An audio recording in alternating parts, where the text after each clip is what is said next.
alichokisoma. Amesoma Biblia, imesema labda tunaweza tukazungumzia mfano mmoja wa mwanamke mmoja aliyekuwa ametokwa na damu kwa miaka 12. Wanadamu yawezekana walisema haiwezekani, madaktari wakasema haiwezekani. Tunaona Biblia inazungumza ya kwamba huyu mwanamke baada ya mateso ya miaka 12 alichukua hatua. Wakati Yesu anapita, alijipenyeza katikati ya watu, na Biblia inasema huyu mwanamke Yesu wakati anapita kulikuwa na watu, makutano wengi, lakini huyu mwanamke aliamini, nimemsikia Yesu akiponya, nimemsikia Yesu akiokoa, nimemsikia Yesu akifufua watu, naamini mimi hii shida yangu, watu wamesema haiwezekani, madaktari wamesema haiwezekani, ndugu zangu wamenitenga kulingana na shida nilio nayo. Tunaona ya kwamba huyu mwanamke alijipenyeza, maana yake tendo la imani lililokuwa ndani.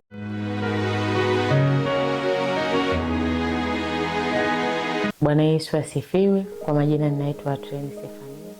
Naabudu katika kanisa la Pentecoste Motomoto chini ya Dr. Elia Safi Matayo. Mahali ni Boko Chama. Ibada zetu zipo siku ya Jumatano, lakini pia tuna ibada ya Jumapili, tuna ibada mbili. Tuna ibada ya kwanza inaanza saa 12:30 mpaka saa 3, na tuna ibada ya pili mpaka saa 3. Walete watu wenye shida, wagonjwa watapokea uponyaji. Napenda kushiriki neno la Mungu siku hii ya leo, mimi na wewe, sasa tulio katika safari ya kwenda mbinguni. Ujumbe wa somo langu nimeupa imani. Tunaweza tukasoma kitabu cha Ibrania sura ya 11 mstari wa kwanza. Basi neno la Mungu linasema, basi imani ni kuwa na uhakika na mambo yatarajiwayo, bayana ya mambo yasiyoonekana. Hebu tuangalie nini maana ya imani. Imani ni kuwa na uhakika thabiti usiokuwa na mashaka na matumaini na mambo yatarajiwayo, pamoja na ushahidi wa mambo yasiyoonekana. Imani ni kuwa na uhakika thabiti na matumaini ya mambo yatarajiwayo, pamoja na ushahidi wa mambo yasiyoonekana. Hii ni maana halisi ya imani. Tunaona kama neno la Mungu linavyosema katika Waebrania 11:1, anasema basi imani ni kuwa na uhakika. Manake imani chanzo chake pia huja kwa kusikia neno la Mungu. Unasoma katika Warumi sura ya 11:17, anasema basi chanzo cha imani, basi imani chanzo chake ni kusikia, na kusikia huja kwa neno la Kristo. Kwa tunazungumzia kwa habari ya imani, lakini neno la Mungu linatueleza namna imani hii tunaipataje. Maana yake imani tunaipata kwa kusikia neno la Mungu. Wakati hatujaokoka, hatujamkiri Yesu kuwa ni Bwana na Mwokozi wa maisha yetu, manake tulihubiriwa Injili. Baada ya kuhubiriwa Injili, tukakiamini kile kitu anachokizungumza, na baada ya kupokea kuwa Yesu ni Bwana na Mwokozi wa maisha yetu, manake tumeamini.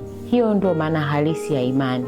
Na hii imani Biblia inasema huja, chanzo chake ni kuja kwa kusikia neno la Mungu. Maanake tulisikia Injili ikihubiriwa na watumishi, na baada ya kuisikia na kuona yale ambayo wanayashuhudia, na tukaona watu wanapopokea uponyaji, ndipo tulivyoipokea tukapata hiyo neema. Kwa hiyo ninazungumza kwa habari ya imani. Hii imani inakuja kwa kulisikia neno la Mungu, kama Biblia inasema katika kitabu cha Warumi. Unapokuwa na uhakika ni kwamba jambo fulani linatokea ambalo hauna uhakika na hicho kitu. Maana yake tunazungumza kwa habari ya imani. Imani ni huja kwa kusikia neno la Mungu. Maana yake tulihubiriwa Injili na tukaona watu ile Injili inavyofanya kazi, na sisi kupitia neno la Mungu ndipo tulipopata hiyo imani. Biblia inasema imani ni kuwa na uhakika kwa 100%. Unaamini ya kuwa Bwana anafanya, Bwana ametenda. Una kitu unahitaji, haujakiona, tayari umechukua jukumu la kukiamini 100% ya kuwa kile kitu kimekuwa ni miliki yako unachokihitaji. Hiyo ndio imani tunayoizungumzia mahali hapa. Imani tunayoizungumzia hapa ni imani isiyokuwa na mashaka, ni imani isiyokuwa na wasiwasi, ni imani isiyokuwa na hofu, ni imani isiyokuwa haina matumaini. Tunazungumza imani iliyo thabiti ambayo imenyoka kwa 100%. Tunaweza tukatolea mfano. Kwa mfano, tunazungumza mwanafunzi ambaye yuko darasani anasoma, maana yake amechukua muda mrefu katika masomo yake, amesoma na amejipima katika mitihani, na ana uhakika ule mtihani wa mwisho kuufaulu kulingana na maandalizi aliyoyafanya na jitihada alizozitumia. Hivyo hata katika sisi, katika ulimwengu wa roho wa neno la Mungu, kwa watu ambao wameokoka na wanamwamini Mungu, tunazungumza kwa habari ya mtu ambaye ni Mkristo. Manake huyu mtu ambaye ni Mkristo, tunazungumzia kwa mtu ambaye, mfano natolea, mtu ambaye anaumwa, anahitaji uponyaji. Mtu huyu ili apate imani, manake lazima awe amesoma neno la Kristo na amesikia neno la Mungu likisema kuna mtu fulani alipokea uponyaji. Amesoma kupitia andiko, manake ana uhakika na kile kitu alichokisoma. Amesoma Biblia imesema, labda tunaweza tukazungumzia mfano mmoja wa mwanamke mmoja aliyekuwa ametokwa na damu kwa miaka 12. Wanadamu yawezekana walisema haiwezekani, madaktari wakasema haiwezekani. Tunaona Biblia inazungumza ya kwamba huyu mwanamke baada ya mateso ya miaka 12 alichukua hatua. Wakati Yesu anapita, alijipenyeza katikati ya watu, na Biblia inasema huyu mwanamke, Yesu wakati anapita kulikuwa na watu, makutano wengi, lakini huyu mwanamke aliamini, nimemsikia Yesu akiponya, nimemsikia Yesu akiokoa, nimemsikia Yesu akifufua watu, naamini mimi hii shida yangu, watu wamesema haiwezekani, madaktari wamesema haiwezekani, ndugu zangu wamenitenga kulingana na shida nilio nayo. Tunaona ya kwamba huyu mwanamke alijipenyeza. Maana yake tendo la imani lililokuwa ndani yake, ile imani iliyojenga kuunda matokeo mapya katika maisha yake. Tunaona huyu mwanamke alienda akajipenyeza katikati ya umati wa watu, akasema mimi nikigusa tu pindo la Yesu ninapokea uponyaji. Na huyu mwanamke alipogusa pindo la Yesu alipokea uzima. Na tunaona kwamba Yesu baada ya kuguswa pindo na huyu mwanamke, aliona amepungukiwa nguvu, akauliza ni nani aliyenigusa? Na tunaona yule mwanamke aliingiwa na hofu, lakini tayari alipokea uponyaji. Kwa hiyo sisi watu ambao, mtu ambaye ana shida ya ugonjwa amesikia habari za mwanamke huyu aliyegusa pindo la Yesu akapokea uponyaji, ndivyo inavyokuwa connected na yeye. Maana yake amesikia habari Yesu kuwa aliponya mwanamke aliyetokwa damu, aliyehangaika kwa muda mrefu. Lakini tumesikia pia watu ambao walikuwa vipofu walipokea uponyaji. Akisikia neno hili, tayari na yeye ni jukumu la kuitembea kwenye imani.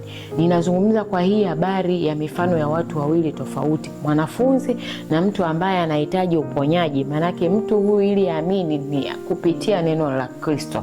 Amesoma neno na amesikia Yesu aliponya, na yeye anachukua hatua ya kuamini kuwa Yesu aliyetenda sawa sana neno lake, na mimi katika shida nilio nayo atatenda, na mimi katika ugonjwa nilio nao atatenda. Hiyo ndo imani tunayoizungumza. Maana Biblia imesema imani huja kwa kusikia neno la Mungu. Imani haiji tu pasipokuwa na neno la Mungu, manake ni lazima uamini neno la Mungu na uwe umepata elimu ya kutosha, umefundishwa, neno la Kristo liko ndani yako. Maana pasipokuwa na neno huwezi kuwa na hiyo imani. Lakini neno la Kristo ndilo linalotufundisha, linalotukumbusha, na namna tunaona Yesu alivyotenda miujiza. Tunaona kwenye mifano mingi kwenye Biblia watu walivyotembea kwa imani wakapokea uponyaji. Tumeona vipofu walipata kuona, tumeona viziwi walipata kusikia, tumeona Yesu alifufua watu kifo, kama Lazaro aliyekuwa amekufa siku 4 ananuka, lakini tunaona imani ya Yesu Kristo iliyotenda kazi. Ndivyo tunavyokumbushana muda huu habari ya neno la imani. Imani huja kwa kusikia neno la Mungu. Imani ni kuwa na uhakika wa jambo kuwa limefanyika, ni kuona mwisho kabla ya mwanzo, ya kuwa kile unachokihitaji tayari umeshakipokea. Hiyo ndo imani tunayoizungumza. Kwa kila Mkristo ni lazima awe na imani, na hii imani huja kwa kusikia neno la Kristo. Pasipokuwa na neno la Kristo huwezi kuwa na imani. Kwa neno la Kristo likiwa ndani yetu, tukifundishwa kwa ufasaha, kwa mpana zaidi, tukalielewa neno la Kristo, ndivyo tutakavyotembea kwa neno hili la imani.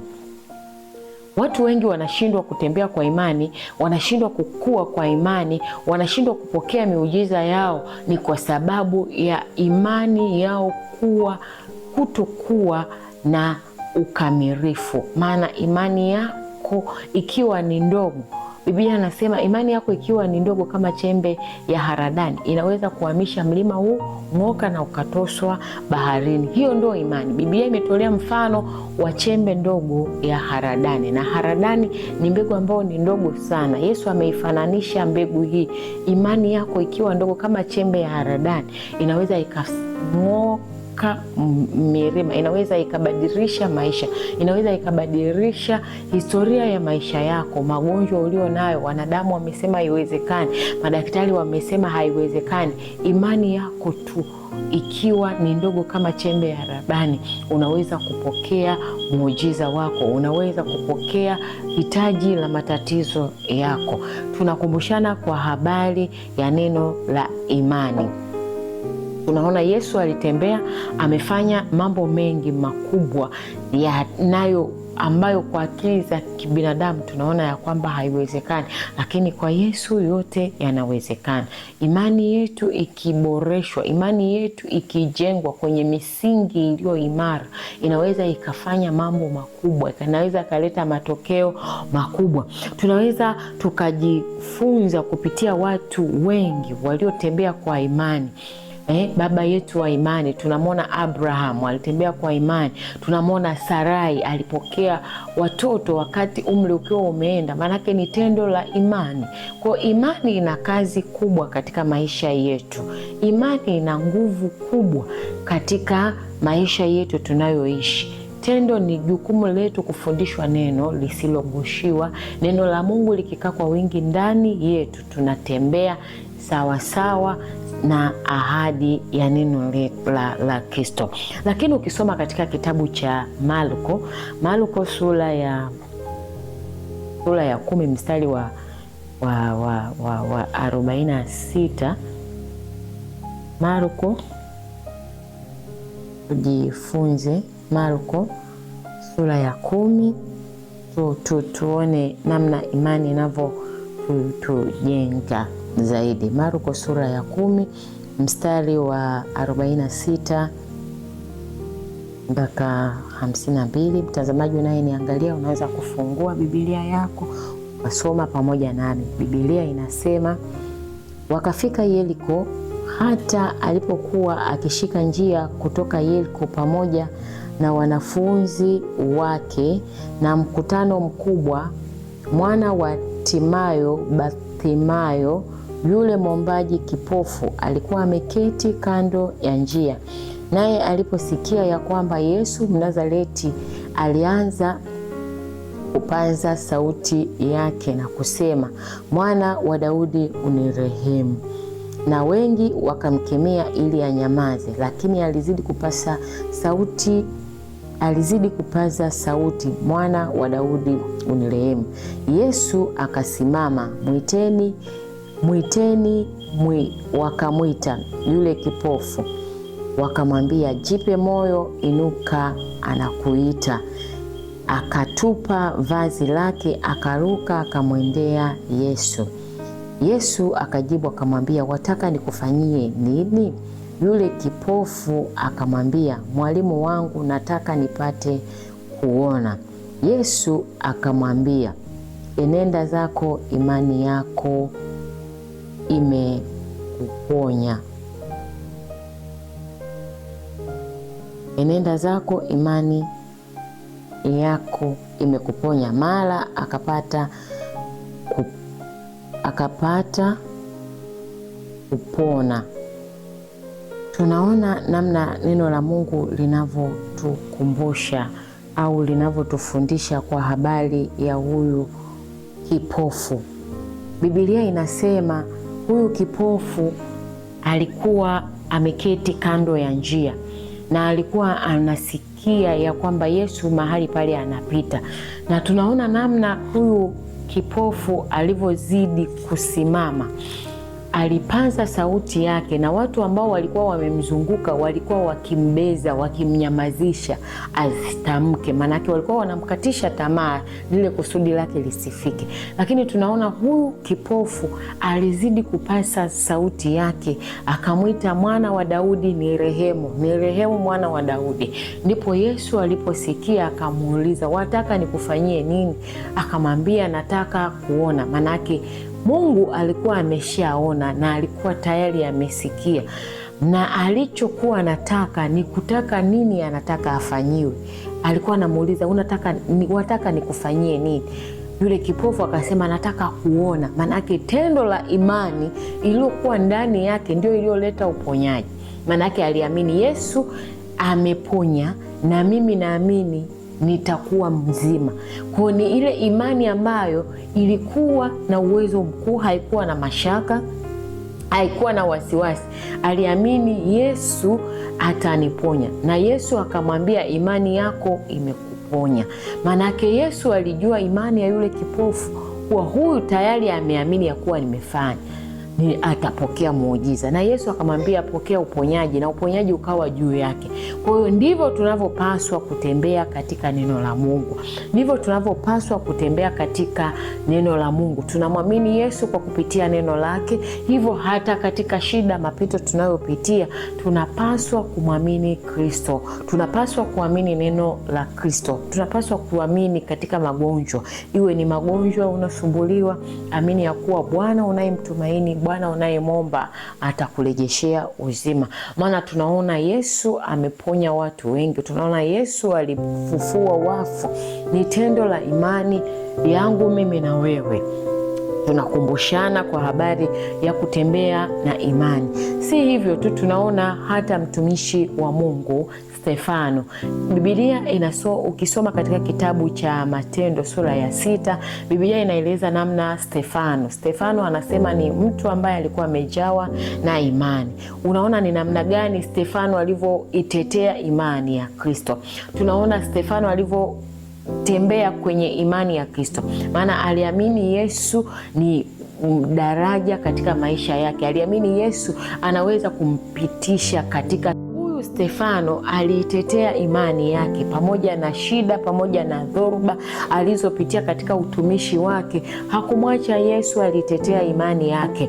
Tunaona alikufa kwa kifo cha ajabu. Alikufa kwa kifo cha mateso. Hakuangalia mateso, hakuangalia zile dhoruba alizokutana nazo, lakini yeye kwa sababu alijua ni nani anayemtumikia, ni Mungu aliyemtumikia, na alisimama kwa imani. Hakumwasi Mungu, alitembea kwenye imani. Watu walipingana, walimletea mambo mengi ambayo yalikuwa yanairudisha imani kwa lengo tu la kumtoa kwenye mstari.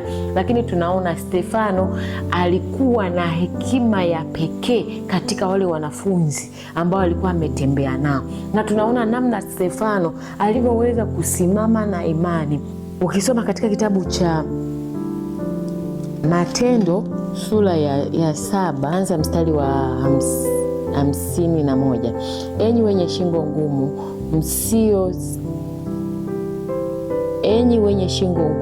msiotahiliwa mioyo wala masikio siku zote, mnampinga Roho Mtakatifu kama baba zenu walivyofanya, na ninyi ni hivyo hivyo. Ni yupi kati ya manabii ambaye baba zenu hawakumuudhi? Nao waliwaua wale waliotabiri habari za kuja kwake, na yule mwenye haki ambaye ninyi sasa mmekuwa wasaliti wake mkamuua. Ninyi mliipokea Torati kwa agizo la malaika msiishike? Basi waliposikia maneno haya walichomwa mioyo, wakamsagia meno. Lakini yeye akijaa Roho Mtakatifu akakaza macho yake, akatazama mbinguni, akaona utukufu wa Mungu, Yesu akisimama upande wa mkono wa kuume wa Mungu. Akasema, tazama, naona mbingu zimefunguka, Mwana wa Adamu amesimama mkono wa kuume wa Mungu. Wakapiga kelele kwa sauti kuu, wakaziba masikio yao, wakamlukia kwa nia moja. Wakamtoa nje ya mji, wakampiga kwa mawe. Nao mashahidi wakamweka nguo zao miguuni pa kijana mmoja aitwaye Sauli. Wakampiga mawe Stefano, naye akiomba akisema, Bwana Yesu, pokea roho yangu. Akapiga magoti akalia kwa sauti kuu, Bwana, usiwahesabie dhambi hii. Akiisha kusema haya akalala, na Sauli alikuwa akiona vema kuuawa kwake.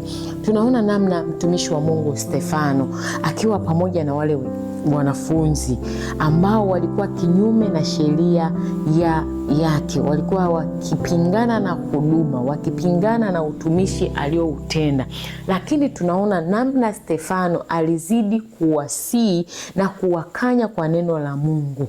Akawaambia, nyie mmekuwa na shingo ngumu. Lakini baada ya kuwa Stefano akiwaambia yale maneno, yaliwachoma mioyo yao. Biblia inasema walimlukia kwa nia moja, manake wote walikuwa lengo hili moja. Hakuna aliyekuwa na nia tofauti na mwenzake. Lengo lake ni kwa sababu ya yale maneno hawakutaka kusikia Stefano anasema nini.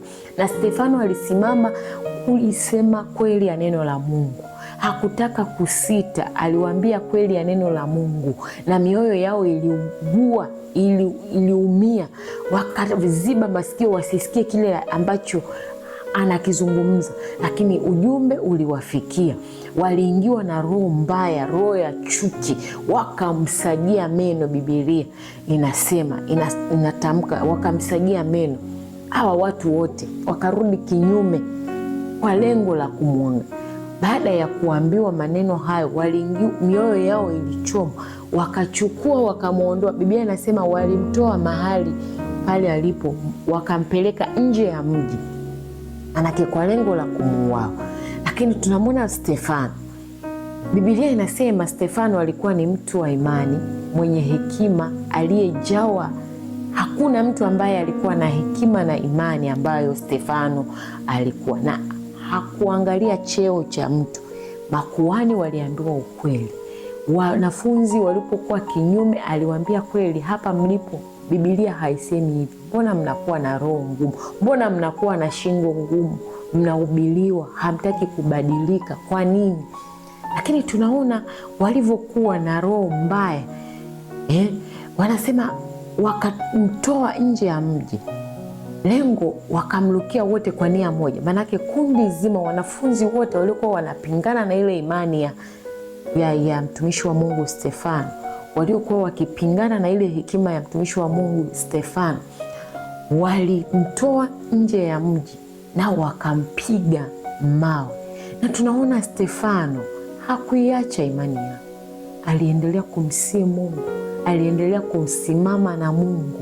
Hakumwacha Mungu pamoja na mateso makali, pamoja na kuwa wamezidi kumpiga, kumjeruhi. Hakuangalia, alitazama juu, akajua Baba yupo, ana mtetezi. Na tunaona Biblia inavyosema, inanena wazi ya kwamba Stefano aliona mbingu zimefunguka, akamwona malaika mkono wa kuume. Na mbingu zilivyofunguka, tunaona wale watu walimpiga, na hata Stefano hakunena neno lililo kinyume. tunaona mtumishi wa Mungu Stefano akamwambia Baba, wasamehe, usiwahesabie haki. Ni tendo la imani, manake imani huja kwa kusikia neno la Mungu. Tunaona Stefano alikuwa na neno la Mungu, lilikuwa ndani yake, manake alijua ni Mungu anayemtumainia, alijua ni Mungu anayemtumikia, si wanadamu. Akatetea imani yake, akafa kifo kibaya cha mateso, akawaomba Mungu asiwahesabie hatia. Manake hebu fikiria, ni jambo kubwa na ni gumu pia. Mtu anakupiga, anakuua, anakupiga kwa mawe, jiwe la kwanza, la pili, mpaka unakata roho na unamwambia Mungu siwahesabie haki. Ni tendo la imani ya tofauti, ambayo hii ni imani isiyokuwa na mashaka. Alijua ni nani anayemtumaini. Imani yake ilikuwa imejengwa kwenye misingi iliyo bora, kwenye misingi iliyo imara. Nasi wana wa Mungu tulio katika safari ya kwenda mbinguni, safari ya mbinguni ina vikwazo, ina makwazo mengi. Vita huwa havitoki mbali. Tunaona Stefano, watu ambao walikuwa nao walianza kuingia vita, wakataka kushindana na ile imani, hekima aliyo nayo. Katika utumishi wako unaweza ukawa na watu hawatamani kuona unafika mahali, wanatamani kukuondoa kwenye mstari, wanatamani kukuondoa kwenye position ya Mungu aliyokuweka. Ninakusihi ndugu mtazamaji, simama na neno la Mungu. Yesu alidhihakiwa, Yesu alitemewa mate, na wale waliokuwa wanamtia moyo wakati anaianza safari ya kwenda mbinguni, ndivyo tunavyopaswa kuwa na sisi. Tunamwona Yesu alipitia mazito, alipitia magumu, na sisi tunapaswa kuitetea imani yetu. Biblia inasema mtu yoyote akitaka kunifuata na ajitwike msalaba wake mwenyewe, ajikane. Kujikana ni kujikataa wewe mwenyewe, ni kujichukia wewe mwenyewe. Tembea katika misingi ya imani, inatakiwa uchukue jukumu la wewe mwenyewe kujikataa. Maana zipo dhoruba nyingi katika utumishi wako, zipo dhoruba nyingi katika safari ya kwenda mbinguni. Unapaswa kumtetea Mungu, unapaswa kuitetea imani yako ili uweze kufika kwenye hatima yako. Nakusihi mpenzi mtazamaji, endelea kusoma neno la Mungu. Mungu akubariki.